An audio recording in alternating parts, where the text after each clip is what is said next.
The river was restless that summer evening, its surface broken by currents that glimmered like strips of silver under the sinking sun. The air smelled of cottonwood and dust, the kind of scent you only find along the edges of an old frontier town where the wilderness stretches farther than the road.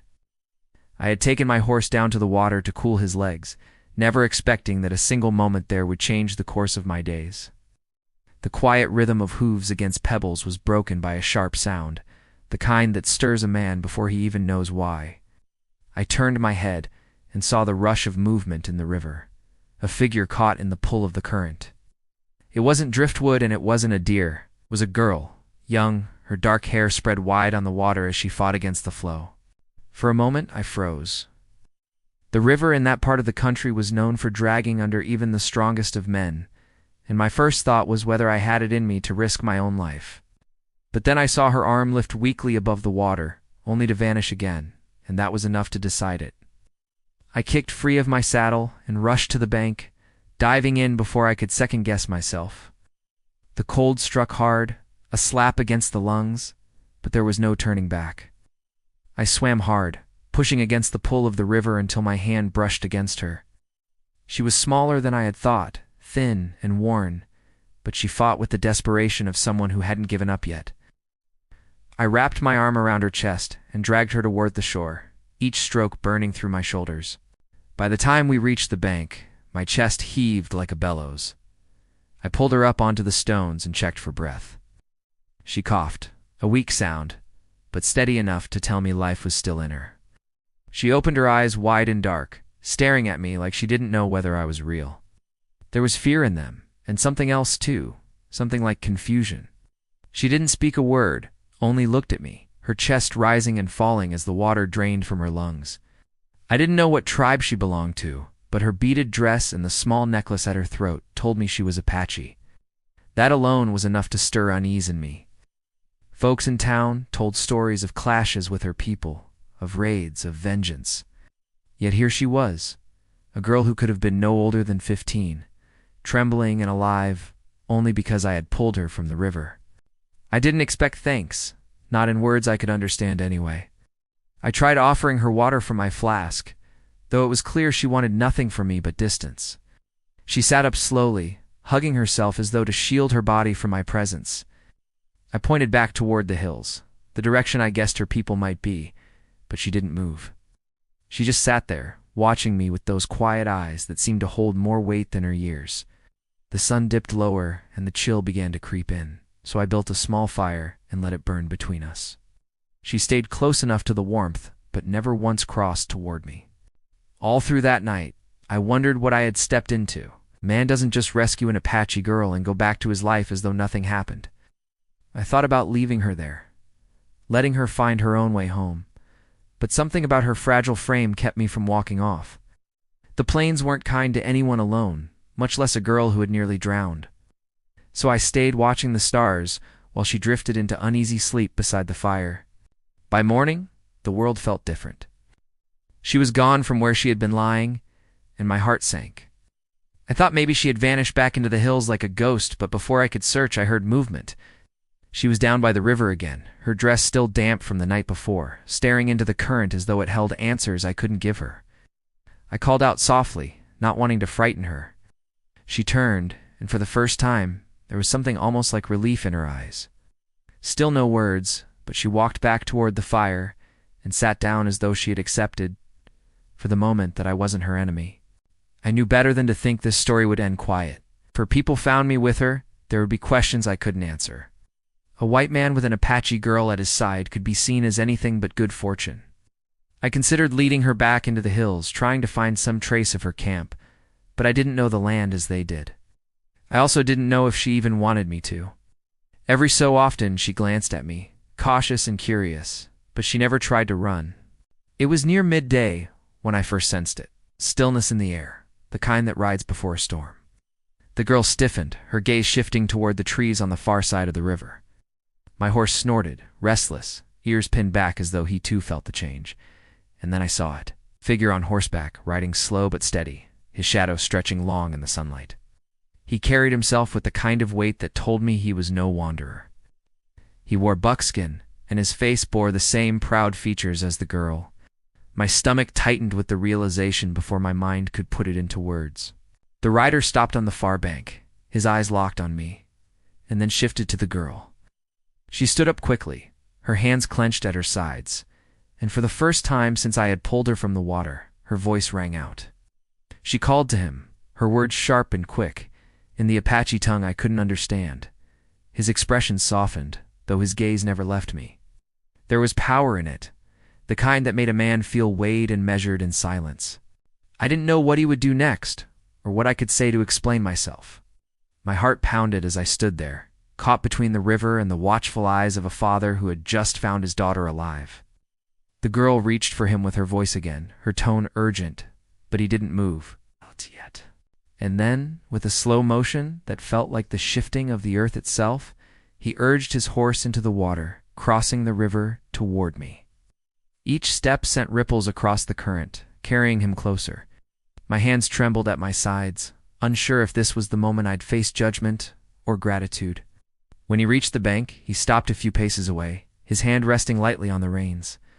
His eyes narrowed as he studied me, then turned briefly toward his daughter. She nodded once, firmly. The silence stretched long, heavy as stone, until he finally dismounted. He stepped forward, tall and commanding, and reached into the folds of his clothing. My breath caught as his hand emerged, not with a weapon, but with something else entirely. He held it out to me, an offering I hadn't expected, his face unreadable, but his gesture clear. And in that single moment, I realized that what I had thought would end in conflict was only just beginning. The man's hand remained stretched out toward me, steady and firm as if the weight of the moment hung in the air between us. I didn't know whether to take what he offered or step back, but the girl's dark eyes fixed on me with a quiet insistence, urging me to accept. Slowly, I reached forward. His palm opened fully and I saw what he carried. It was a small pouch of hide, tied with rawhide cord, light enough that it barely weighed my hand when he placed it there. I didn't need to open it to know it carried value, though it wasn't the gold coins of settlers or the paper notes from banks. This was different. This was something personal, and whatever it meant to him, it was a reward of the highest kind. The silence between us was broken only by the river, the steady rush of water over stone. The girl stood beside her father now, shoulders straight, her face calmer than I had seen it since pulling her from the current. He rested a hand on her shoulder, and though he spoke no English, I could hear the strength of his voice as he murmured to her. She answered quickly, her words rising and falling like the music of the land. I could only stand there feeling like an intruder in something far older than myself. Still, I could not help but think of what this meant for me. A white man standing before an Apache chief, for at least a man of power, was not something that ended lightly. Townsfolk spoke of old feuds, broken treaties, and raids that left scars on both sides. To them, the Apache were enemies of the frontier, a people to be feared. Yet here was a father showing gratitude for the life of his daughter, even if his eyes stayed cautious on mine. I thought of asking who he was, where they had come from, but I knew words would be wasted. Instead, I tucked the pouch carefully into my vest and gave a nod of thanks. The gesture felt small, but it was the only bridge I had. He studied me for a long moment, then gave the faintest nod in return. The air shifted just enough to ease the grip of tension, though it never fully left. My horse stamped the ground, restless, and I knew I couldn't linger much longer. The frontier didn't favor men who stayed in places they weren't meant to. Still, I hesitated to leave, wondering if this man expected me to follow, or if he would vanish into the hills with his daughter, the way the wind slips through the trees. He seemed to sense my uncertainty. He said something in his tongue, sharp and short, and the girl turned to me. She raised her hand, palm outward, and pointed toward the horizon where the ridges rose jagged against the sky. I understood enough. He was offering me a choice follow, and perhaps learn why this moment had been placed in my path, or walk away and let the river carry the rest of the story. My chest tightened with the weight of it. I had no family waiting in town, no fortune tied to one place. My life had been spent drifting from camp to camp, job to job, with nothing holding me but the reins in my hands. Maybe that was why I didn't turn away. The three of us set out together, slow at first, the sound of hooves and moccasins blending with the whisper of wind through the grass. The girl kept close to her father, though her eyes flicked back toward me now and again, as if still measuring what kind of man I was. He rode tall and straight, saying nothing, but the silence spoke volumes. He was a man used to command, used to watching strangers with guarded eyes. The trail they chose wasn't one I knew. It twisted through thickets of mesquite and stretches of open ground where the sun bore down hot and heavy. I kept alert, half expecting to see more riders appear over the rise, but no one came. Hours passed in that quiet march, my thoughts tangled with questions I dared not ask. Who was this man really? Why had the girl been alone at the river? Was she lost, or had something greater pulled her there? And why had he chosen to show me gratitude instead of suspicion or anger? When we stopped to rest, the girl knelt by a patch of wild sage, tearing the leaves gently and breathing in their scent. Her father watched her with eyes softened by love, though his hand never strayed far from the knife at his belt. I sat a short distance away, chewing on dried meat from my saddlebag, my hunger dulled by the unease that hadn't left me since morning. I thought back to the stories told around the saloon fire, of men who crossed paths with Apache warriors and never returned. Yet the man across from me had offered me something of value, not a weapon. Still, trust was a dangerous word out here, and I didn't dare lean on it too quickly. As the sky burned orange with the setting sun, we moved again, climbing into higher ground where the air grew cooler. The land stretched wide, wild, and unforgiving, every shadow seeming to hold its own secret. The girl glanced at me often, and though her words never crossed the language between us, I began to sense she wanted me to understand something. Perhaps it was thanks, perhaps it was warning. Night settled in with the howl of coyotes in the distance. The man built a small fire, his hands sure and practiced, and the three of us sat in its glow. He drew lines in the dirt with a stick, marking shapes I couldn't fully read: circles, arrows, lines like rivers. He spoke softly to his daughter, and she nodded, her gaze flicking toward me. Then he looked up, his dark eyes steady, and pointed to the horizon again. The gesture was the same as before, but now it carried weight. I realized then that this was not just about gratitude. It was something more, some reason he had not simply taken his daughter and left. The pouch he had given me was not payment for a deed done. It was a token of something larger, something I had yet to uncover. My gut told me I'd been pulled into a story I didn't yet understand, one that tied me to these people in ways I hadn't chosen. Sleep came slow that night. Lay under the stars, the fire crackling low, and thought about the river. About the moment I had seen her in the water and how it might have been fate that I happened to ride that way. The frontier had a way of shaping men with sudden turns, and I felt sure this was one of mine. When dawn came, the man was already mounted, his daughter beside him. They waited for me, silent, expectant. I climbed into my saddle and fell in line, my heart heavy with questions, but pulled forward by a thread I couldn't break. The trail ahead stretched into the unknown, and though I didn't know where it would lead, I felt the weight of something larger pressing in on me. Gratitude, mystery, danger, they were all tangled together. And as the rising sun burned gold across the land, whoa, I knew this was only the beginning of a story that would demand more from me than I had ever given before. The horizon grew sharper, the wind stronger, and somewhere in the silence, I felt it, the sense that I was being drawn into a place where choices carried echoes, where saving a girl from a river was only the first step in a path that could not be turned back. The father rode tall ahead of me, the daughter at his side, and I followed, not yet knowing whether I had been led to fortune or into a fire that could consume me. The days that followed moved with a weight I could feel in my bones. We traveled deeper into country I had never seen before, through valleys where the grass grew tall and rivers cut narrow paths between cliffs. The farther we went, the more I realized this man, her father, was not just leading me anywhere. He was testing me, measuring me with every mile. His silence was heavy, broken only by the quiet words he spoke to his daughter in the evenings. She listened carefully, nodding or answering with a short reply, though every so often she would glance at me as if to remind herself I was still there. It was strange how quickly the rhythm of our small company set in. I had begun to read their movements, the way they kept watch, the way they chose paths that wound between ridges and hidden streams. They carried the land in their blood, moving with a kind of certainty I could never match. I was only following, yet I knew that following alone meant I had already stepped across a line I couldn't retreat from. The real conflict grew louder in my mind with each passing hour. I couldn't shake the thought of what the people in town would say if they saw me riding with them. To most settlers, the Apache were not neighbors but enemies.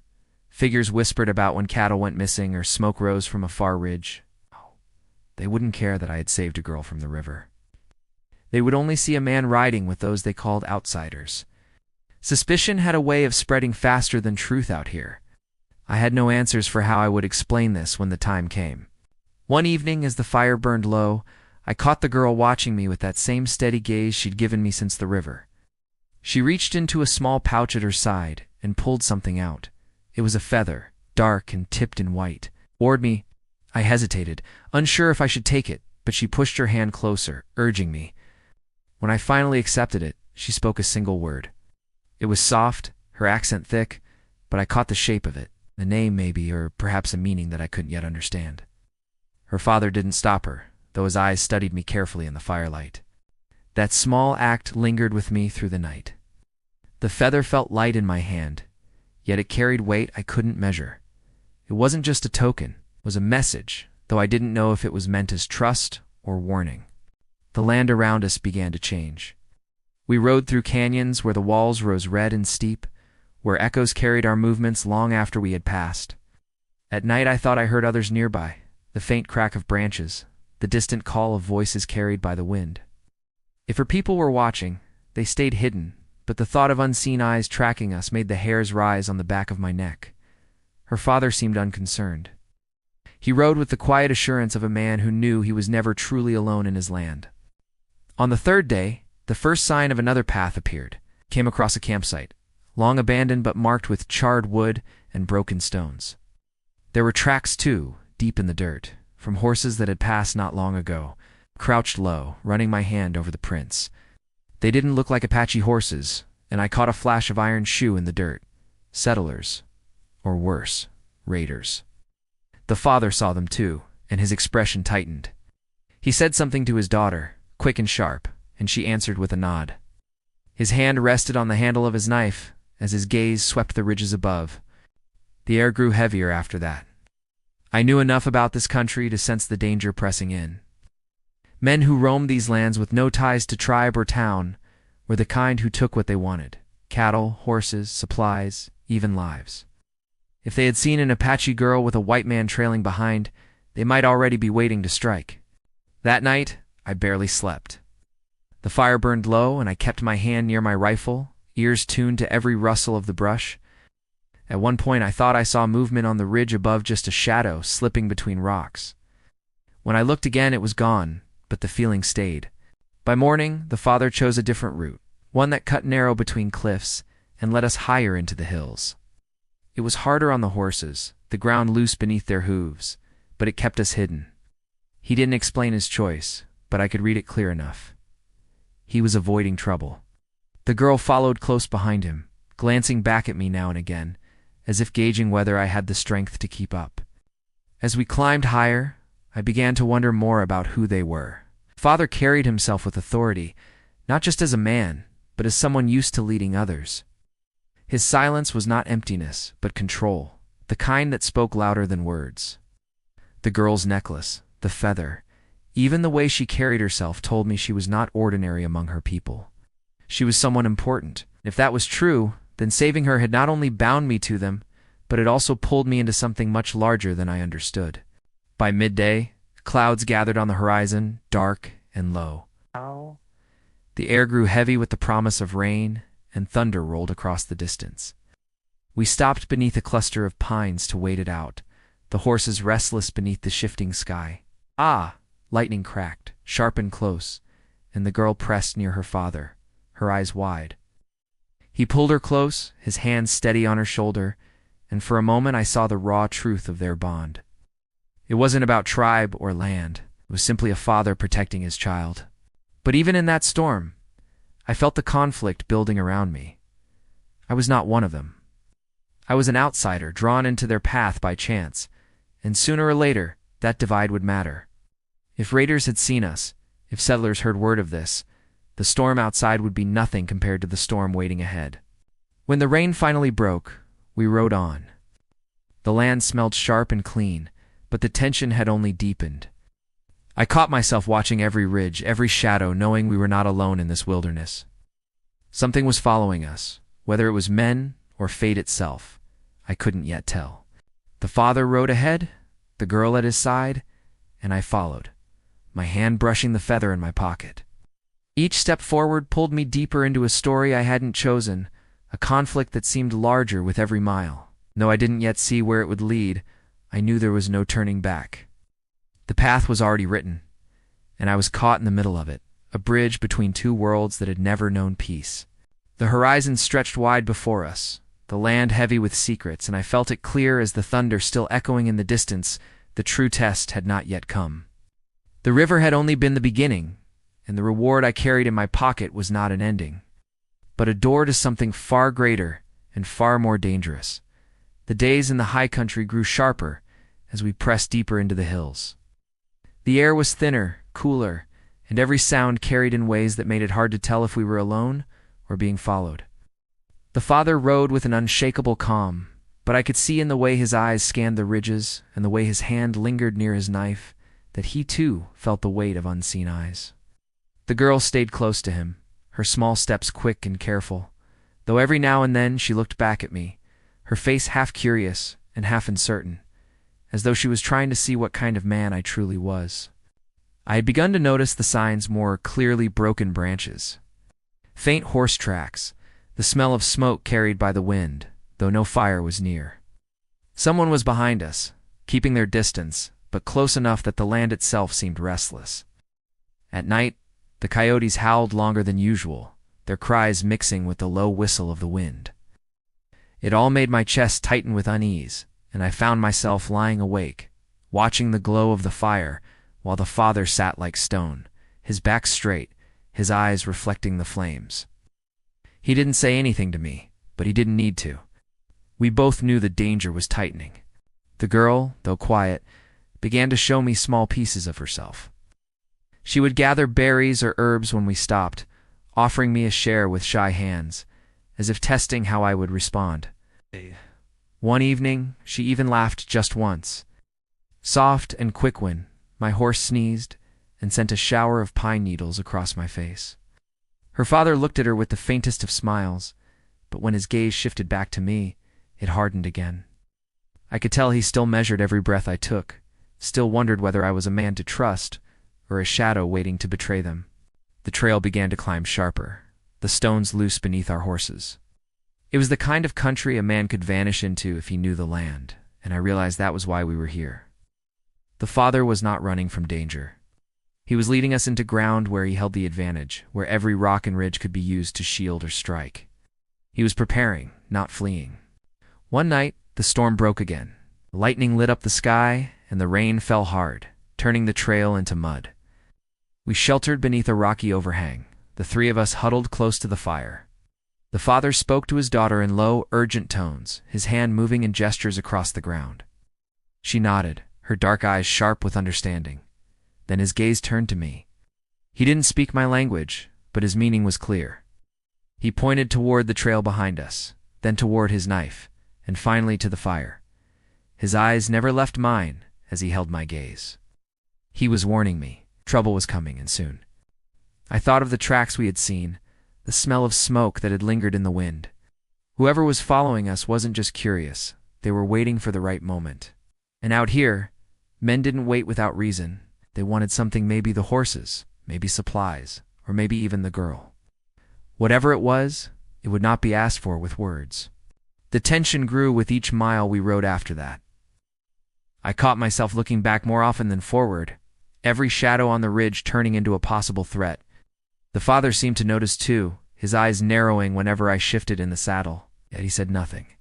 He let the silence build like the string of a bow pulled tighter and tighter, waiting for the release.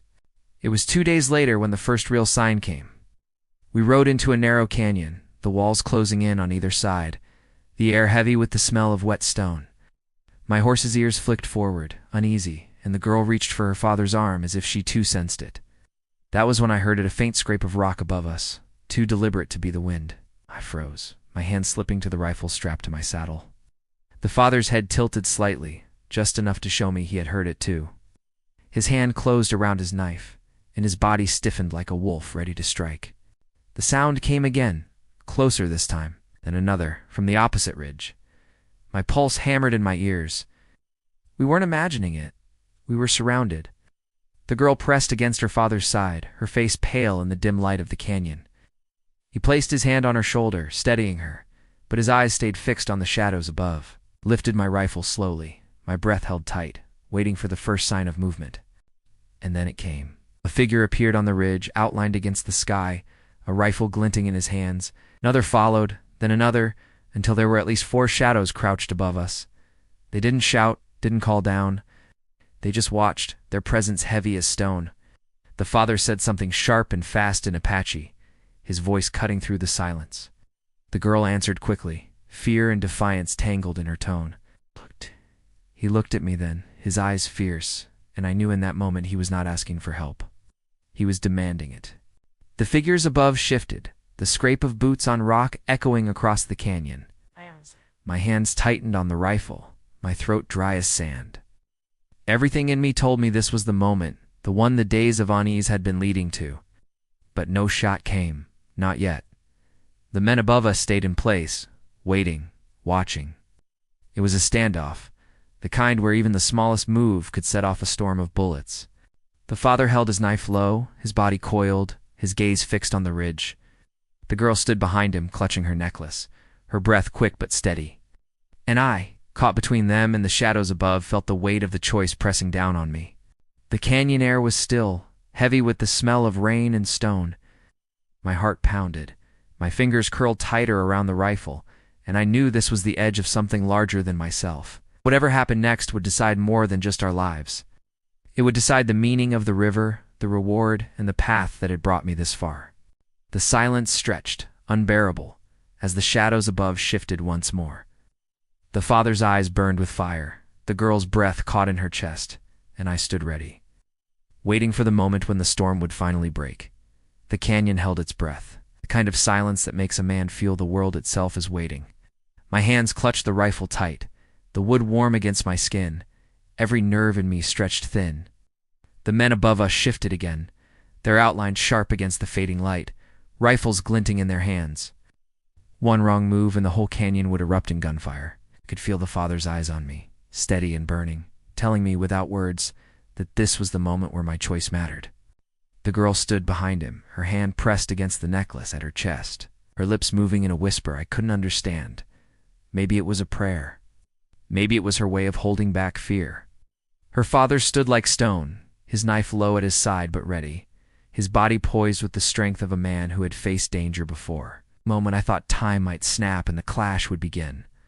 But then, from above, a voice rang out. It wasn't Apache, and it wasn't the smooth talk of townfolk. It was rough, sharp, carrying across the canyon in the language of men who took what they wanted. They were raiders, no doubt about it. The words demanded surrender horses, supplies, and maybe more. They had seen us, seen who we were, and now they thought they could strip us down to nothing. The father didn't answer, not in their tongue. Out. He called out instead in his own language, his voice echoing strong, a sound filled with pride that carried through the walls of stone. His daughter echoed him, her voice fierce, though her body trembled. The raiders shouted again, mocking laughter drifting down the ridges. My gut twisted. I knew the kind of men we were facing. They wouldn't stop at horses or supplies. They saw the girl. They saw me with her and her father, and they thought they had the upper hand. The decision sat heavy in my chest. I could have kept quiet, let the father handle it in his own way, but something inside me stirred. I raised my rifle, aiming toward the ridge, and fired a shot into the rock just above one of the shadows. The crack of the bullet tore through the canyon like thunder. The raider ducked, and the echoes rolled long and loud. For a moment, everything froze.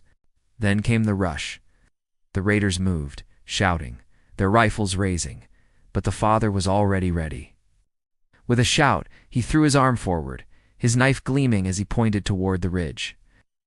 The girl ducked low behind him, and I worked the rifle, another shot sparking off the stone near their boots. The canyon filled with sound shouts, the crack of rifles, the clatter of hooves as our horses reared against the chaos. It didn't last long. Raiders are bold when they think they have the advantage, but when a man shows he's willing to fight back hard, sometimes that boldness scatters. My shots forced them back, and the father's presence, his voice booming with defiance, shook their confidence. Within minutes, the shadows slipped back into the rocks, their laughter gone, replaced by curses fading into the distance. Silence returned, broken only by the river at the canyon's edge and the ragged breath in my chest. The father lowered his knife, but didn't relax. His eyes swept the ridges until he was sure they were gone. Then he turned to me, his face still fierce, softened just slightly. He gave a single nod, slow and deliberate, a gesture of respect.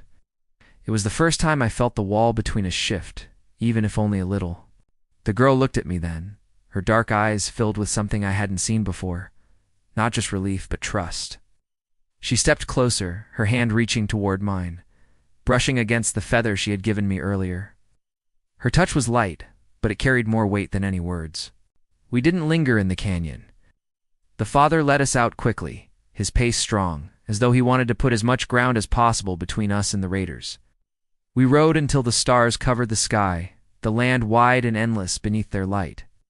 When we finally stopped, the girl slept almost at once, her head resting on her arm beside the fire. The father sat across from me, silent as always, but his eyes carried a different light. He no longer looked at me as an intruder. He looked at me as a man who had stood his ground when it mattered.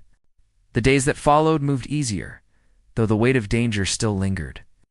We saw no more raiders, only the open land stretching before us, but the memory of the canyon stayed sharp. I began to understand more about the father. His silence was not distrust alone, it was the strength of a man who had learned to measure carefully, to see through actions rather than words. Each evening, as the fire burned, he would trace patterns in the dirt, sometimes pointing to the stars above, sometimes to the ridges around us. He was teaching his daughter, passing down knowledge of the land, of the sky, of the ways his people survived. I watched quietly, honored to witness it, though I knew I would never fully understand the depth of it. When we finally came to the edge of their camp, I realized the journey was ending. The sight struck me still. Dozens of lodges stood in the valley below, smoke curling gently from their fires, children running near the river's edge. Men stood watch at the ridge, their eyes sharp as hawks, but when they saw the father and his daughter, their shoulders eased. This was their home, hidden deep in the hills, strong and proud. The girl ran ahead, her voice carrying across the valley. Others came to greet her, their faces filled with relief and joy. Women embraced her, children gathered at her side, and the sound of life filled the air. The father dismounted slowly, standing tall as his people gathered to hear his words. He spoke to them in a strong voice, his hand resting on his daughter's shoulder, and they listened closely. Their eyes turned toward me, not with the suspicion I had feared, but with something steadier, apt, perhaps, or at least acceptance. He walked toward me then, stopping just a step away. From his belt, he untied a piece of cloth, folded tight, and placed it in my hand. When I opened it, I found another feather, this one bound with a strip of red. He spoke a few words, his voice low but clear. I couldn't understand them, but the weight in his tone told me enough. This was not just gratitude, it was recognition.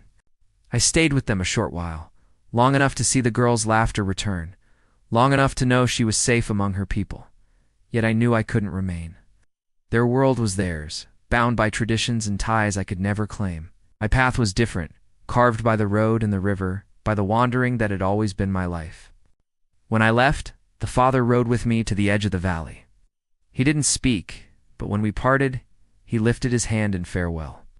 The girl stood in the distance, watching, her eyes bright in the morning sun. She raised her hand too, a small smile on her face.